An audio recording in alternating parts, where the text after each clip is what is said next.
you, Mr. Speaker. Representative Holt, can we start from a basic premise that the people that this affect are human beings? You would agree with that, right? Of course. Okay.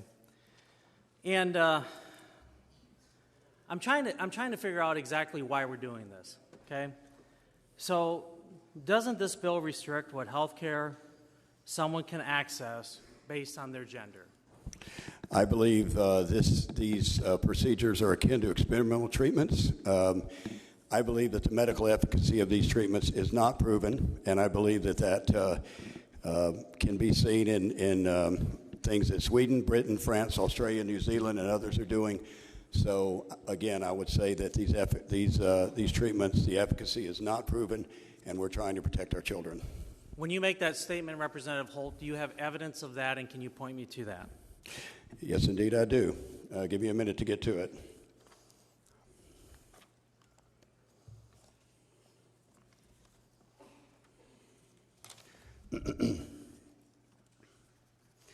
So I'll give you some evidence here. The most thorough follow-up of sex reassigned people extended over 30 years and was conducted in Sweden. And we need to remember that Sweden has a culture that's strongly supportive of the transgender community.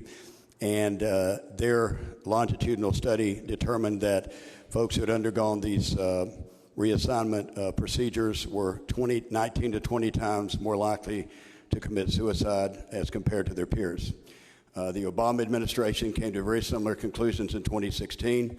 His Centers for Medicare and Medicaid Services revisited the issue of whether sex reassignment surgery should be covered by Medicare plans. They received a request that the coverage be mandated, and the Obama administration refused on the grounds that, quote, we lack evidence that it benefits patients.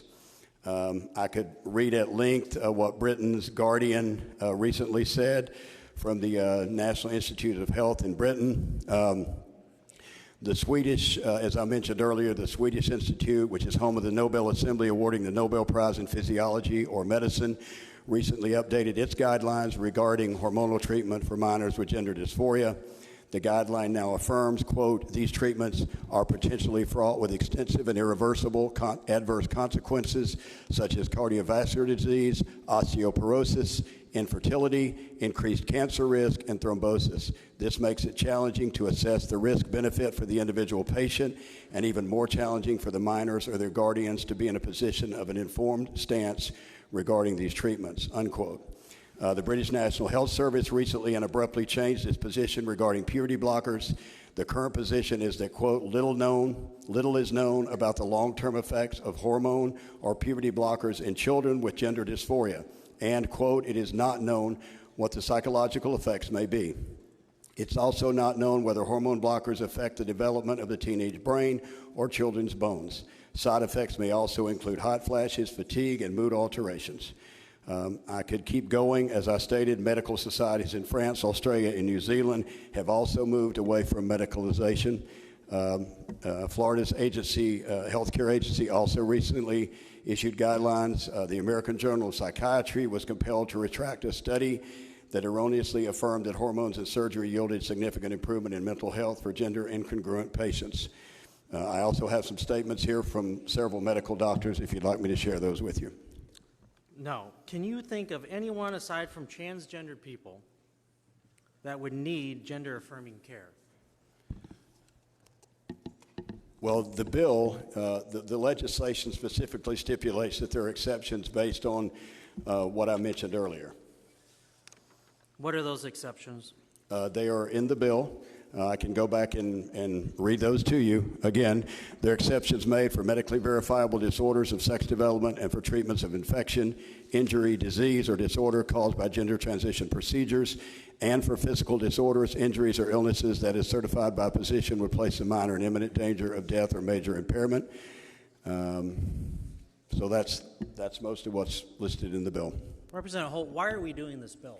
As I said earlier, the efficacy of these procedures is in grave doubt. I just gave you mountains of information from Sweden, which is the most transgender-friendly country in the world, and approved these procedures in 1972. I believe one of the first countries to do that has now made a 360-degree turn because of their concern for the children. Based upon all of the medical information it's given you, we are doing this for the protection of our children because we don't think there could be informed consent because of the lack of longitudinal studies in this area and the fact that the longitudinal studies that are out there, such as from Sweden, show very clearly that there are serious concerns about these procedures. And you would agree that most decisions should be made between parents and doctors and children themselves? I believe that depends upon the situation, and I don't think it applies in this situation because of the lack of informed consent that I just discussed. We also know that the doctors that were before the Government Oversight Committee just a few weeks ago testified that they are not tracking the children they do these procedures on into adulthood. Yet another reason why there is a lack of informed consent. Thank you, Representative Holt. Thank you. Chair